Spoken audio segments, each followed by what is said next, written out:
the Committee on Transportation. Thank you for joining us. This is a work session this afternoon, not a public hearing. And the major difference between the two is work sessions for the committee to talk about bills that are before us and talk about, and maybe ask people to give us information if the committee members want to do that. But that's the purpose, for the committee to decide and take a vote. All votes will be recorded by our clerk. So I think we'll have to also let you know that this is being live streamed on our YouTube channel, and everyone participating via Zoom can be seen and heard if your mic is unmuted.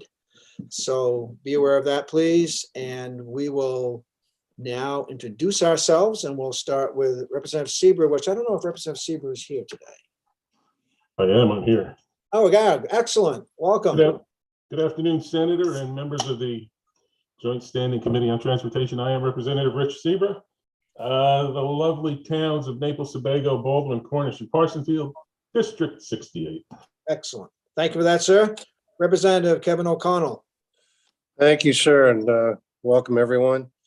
My name is Kevin O'Connell. I represent District 128. That is 96.35% of Brewer. Excellent. And you're looking so dapper today. So you're saying I'm not when I'm in my bucket truck? Is that what you're saying? I will not repeat anything. Representative Martin. Thank you, Mr. Chair. Good afternoon, everyone. I'm Tom Martin. I represent District number 57, soon to be 92, which is the town of Green in Serratus. Thank you, Representative Martin. Representative Bruce White. Hi, thank you, Senator Diamond. I'm Bruce White from Waterville, District 109, and I represent about 50% of Waterville. I'm glad to be here. Very good. Representative Mark Bryant. Mark's not with us. Representative Mike Perkins. I think Mike was with us, but maybe he's left. Representative Wayne Perry. Good afternoon, everyone. My name is Wayne Perry. I represent House District 10, which covers Arundel, Dayton, and most of Lyman. Good. Just get a text. Representative Perkins will be here shortly. We will go to Representative Lynn Williams. Hi, I'm Representative Lynn Williams. I represent District 135, the towns of Bar Harbor, Lemoyne, and Mount Desert. Thank you very much. Representative Dustin White. Let's see him. Senator Ben Chipman. Good afternoon, everyone. I'm Senator Ben Chipman. I represent Senate District 27, which is part of the city of Portland. Thank you, sir. Senator Brad Farron. Good afternoon, Mr. Chair. Thank you. I'm Brad Farron. I live in Norwalk and represent the fine districts of Senate District. Yeah, the fine. We're having a little problem with your audio, and you appeared to us in slow motion, including your voice. So I don't know if there's anything on your end or our end. It's probably on my end. Is that any better? That's better. Yeah, you got it now. All right. Why don't you do Brad that Farron. again? All right. I'm Senator Brad Farron representing District 3, which is the majority of Somerset County. Thank you. Thank you. And House Chair Representative Danny Martin. Thank you, Mr. Chair. Good afternoon, folks. Danny Martin, representing House District 150, located in northern Aroostook County. Thank you, sir. And I'm Bill Diamond, represent Senate District 26 in the Maine Senate. And we are fortunate to have with us today Mary Ann, who is our set-in clerk for Darlene Semino. And thank you, Mary Ann, for being with us and helping us out today. We appreciate you giving us. My pleasure. Excellent. And also our analysts, Sam Prower and Julia McDonald, serve us very, very well. So we're all good in that way. We have one bill today to deal with, and it's the LD 1833, and it's a work session on this. The beauty of this work session is it's only 3 days since we had a full presentation of the report from the working group, and prior to that, we had a public hearing on the same day. So everything is pretty current with us. So I'll ask Sam to come in to just give us a little summary of what it is. There's no sense of us repeating all that we just went through, but Sam? Thank you, Senator Diamond. Let me pull up my bill analysis on the screen and I will try to be brief. Okay, All right, is everyone seeing this? just came in. I have mine. Everybody have yours? Everybody okay? Great. So this, as just mentioned, this is LD 1833, a resolve to exempt specialty or recognition registration plates already in the process of being created from the moratorium on the approval of new motor vehicle registration plates. The bill is, as the title suggests, this resolve provides an exemption to the temporary moratorium on the commencement, review, and approval of new specialty or recognition registration plates by the Department of Secretary of State, Bureau of Motor Vehicles, by allowing a plate sponsor whose plate was approved before the effective date of the moratorium to continue the signature gathering process and bring forth enabling legislation for that plate. As drafted, this bill actually amends the original resolve from the first special session of the 130th legislature. I provided a link here. That's the resolve that created the moratorium. And this bill is an emergency requiring a 2/3 vote of the House and Senate, and also would make the bill effective immediately upon passage. I just noticed a typo here. I apologize for that. Moving forward, I did just provide the committee a little bit of information here on both what the current specialty plate process is laid out in statute, a link to LD 1618 from last session, and also a little summary of the report requirements that B&B presented to you for the report B&B presented to you on Tuesday. Something I wanted to note about this bill, if the committee goes forward with the proposal to provide an exemption, the way the bill is currently drafted, it will have to be amended. The bill creates an exemption specifically from the resolve that this committee passed last session. And it creates an exemption for a plate that was approved by B&B and then authorizes the sponsor of the plate to continue gathering signatures and bring forth legislation. This language does not quite capture the proper steps in the specialty plate process, and it should be cleaned up if you want to move forward. And in particular, there are a couple of just notes for you. So per statute, and I've also linked it again here, a plate is not considered approved until the sponsor actually submits the names, signatures, and payment in the proposed design for the specialty plate. And I understand from the public hearing that I think when people were talking about approval, they were talking about approval of the sponsorship for the plates. So that was like the initial step for the sponsors to be approved to continue to go forward and gather signatures and collect money. But as far as the law is concerned, and as far as the resolve from last session is concerned, approval is about the statutory approval in section 468, subsection 7. Also, per statute, B&V, not the plate sponsor, was the one prohibited from continuing the process by the bill last session. And as such, B&V is actually the party responsible for bringing forth legislation, not the plate sponsor, and that's also by statute. So really, if the committee is going to go forward with this, those are just really clarification changes that would have to be made in the bill.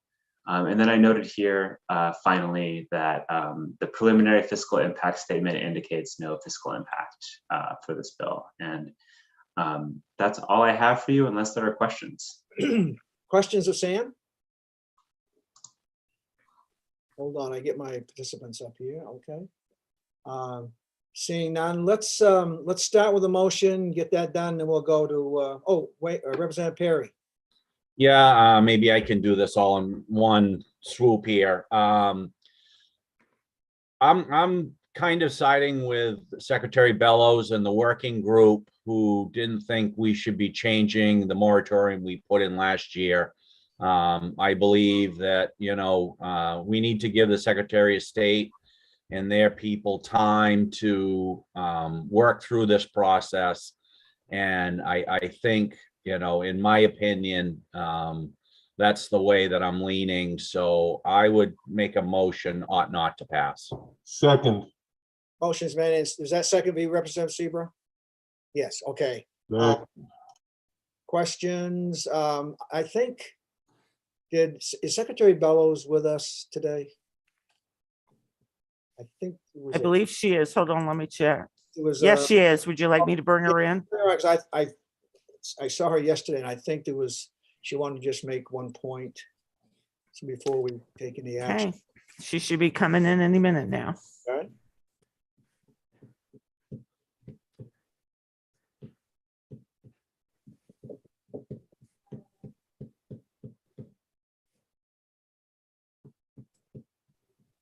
Good afternoon, Senator Diamond. Secretary, welcome. Good afternoon. I had just mentioned that I saw you yesterday and we're going to deal with this today, and you thought you might want to make a comment prior, since your group has worked on all of this. So I wanted to make sure if you were still having something you want to add, we'd like to hear it, of course. Thank you, Senator Diamond. And thank you to Sam for catching points that we had not made clear. I think his analysis underscores the need for some serious attention and strengthening of the statute in accordance with the working group recommendations. I did want to clear up any potential misunderstanding from the question and answer from the public hearing earlier this week. The organizations which currently had efforts underway for the new specialty plates did follow the letter of the law, although they had not qualified when the moratorium was passed. So anything that I said at the hearing about collecting electronic signatures or partnerships with local car dealerships was simply to point out that we don't have consistent parameters in place. Not that the groups did anything that was untoward. Again, every one of them followed the program's minimal requirements to the letter. That said, at the Bureau, we are opposed to the exceptions to the moratoriums because we really hope that you'll direct us to develop legislation for stronger checks and balances to truly protect the specialty plate program that we hold so dear. And we are dedicated to working as expeditiously as possible and including everyone at the table so that we can implement some reforms and that the groups might be able to continue their efforts in the future under whatever requirements and checks and balances that the legislature deems fit. Thank you for that. Are there questions of the Secretary? Yes, Senator Chipman.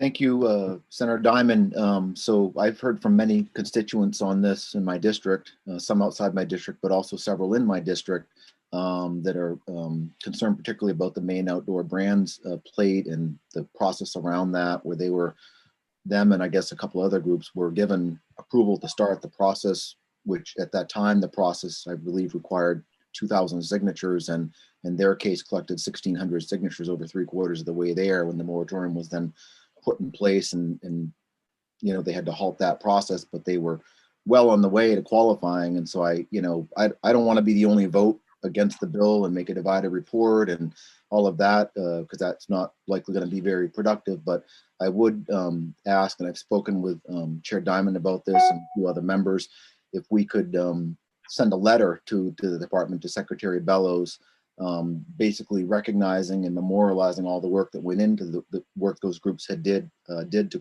try to qualify, who sort of caught in limbo here, and memorialize and recognize that work and ask that they be included in the process this summer that her department's going to undertake to develop a new process going forward. Fair question. Madam Secretary, would you like to respond? Yes, we certainly, the working group itself was very inclusive. They held a public hearing with comments, but we at the Bureau are happy to have those ongoing conversations. I think that the unanimous working group recommendation is that there be a public instrumentality at the end of the day, but I think that is something that we could work through with the private interests that are interested in plates. So I'm certainly very open to having meetings with these groups and making sure that they're part of the process this summer. Thank you. Other questions from the committee? Seeing none, we'll call for a vote. Mary Ann? Just a point of clarification, Senator Diamond. So the vote is on the ought not to pass motion, but would that be to include the letter I suggested, or would that be a No, the separate? letter, that's not part of the motion. We'll do the letter right afterwards. Okay, thank you. You're welcome. Mary Ann, I think we're ready for it. All right. Senator Diamond, Yes. Representative Danny Martin, Yes. Senator Farren, Yes. Representative Perkins, Yes. Representative Perry, Yes.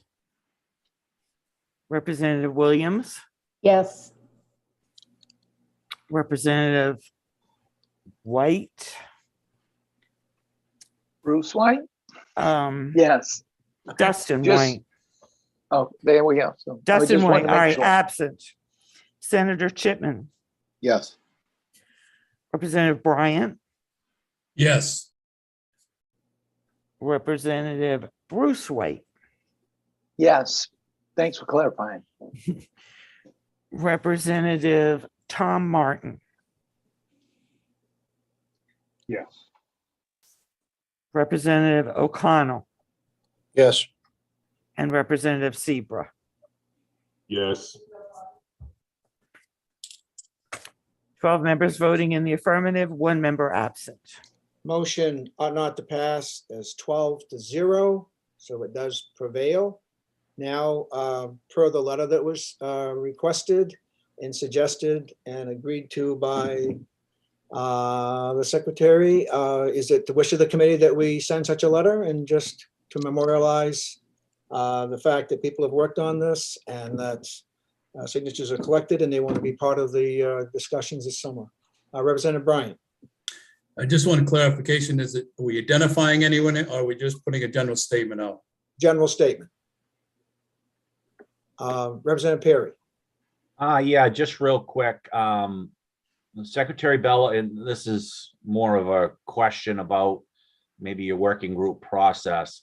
I didn't know if when you're going through this new process and clarifying statute, should we also be kind of looking at current plates that are very, very popular, like the Barbara Bush plate and things like that, is to, if we want to add a category, should that possibly have something a little bit different, only because we know how popular that plate happened to be, versus having an entire separate thing for everyone? You see what I'm trying to say? If you've got a plate that's lobster plate, Barbara Bush plate, ag plate, if you do add motorcycles to that, we'll just use that for the example. If there should be a slightly different process on those, knowing it was already a very popular plate. And that's just kind of a generic question, but I didn't know if that was looked at all, if that should be possibly a separate thought as you're going through it. Good question. I'm going to call the secretary back in because I think it'd be nice to get that clarified. Madam Secretary, are you available? The working group did study the other plate classes. And one of the things that the working group found was that even when popular plates went into the other plate classes, so for example, the motorcycle plate, the trailer plate, the camper plate, even the most popular plates had difficulty sustaining even the minimum thresholds. So for example, the lobster plate is actually one of our most popular plates. And there is a lobster commercial plate. Right. Right now, there are only 236 registered lobster commercial plates in the state. So the working group recommended, just given the cost of producing those smaller plates, because the costs are they're significant, that given those volumes, the working group did recommend that the specialty plates not be extended into the other classes. I think one of the things that maybe even the departments didn't realize at first is that the revenue from those other classes is pretty minimal. It's the passenger car plates that have, it's 1.4 million registrations overall in our state that have that. I could go through the list of a few that are out there as well, but it's the agriculture farm plate, for example. You'd think there'd be all sorts of farm vehicles with the agriculture plate. It's only 308 out there. Yeah. Follow up, Mr. Chair. Yeah, sure, go ahead. Yeah, and actually I was going to bring that up to you because I was one of the ones that brought the lobster commercial plate forward back in 2011. And I thought it would be a lot more popular. What ended up happening, number one, most people couldn't get them unless they went to a bureau, like Kennebunk or Scarborough, the main office. So that limits the number of plates.